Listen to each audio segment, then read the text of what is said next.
ইলিশ এখন 12 মাস, ইনশাল্লাহ ইলিশ 12 মাস।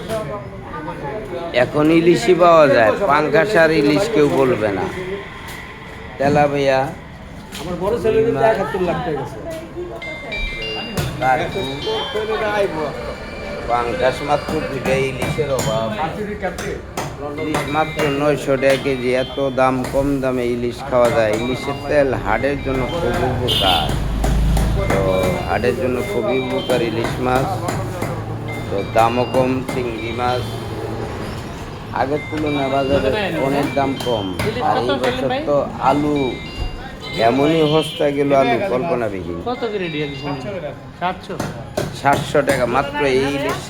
700 দেন, কত বড় বড় ইলিশ। সেলিম ভাইয়ের দোকান 700 টাকা করে ইলিশ বেছে। মাছের মতো গলা খাবে না। একটা 400 গ্রামের কম না, মাত্র 700 টাকা কেজি। ভালোই, এবার ইলিশ খুব সবাই খাইছে কম দামে। অনেক বছর পর ইলিশের মুখ দেখি, আগে তো ইলিশের মুখ দেখি না। আর আলু তো আল্লাহ দিলে আলুই, এত সস্তা আলু কল্পনাবিহীন। 20 টাকা 18 টাকা কেজি, বাড়ে নাই। আলহামদুলিল্লাহ, সব মিলে সবই দাম কম, আলহামদুলিল্লাহ।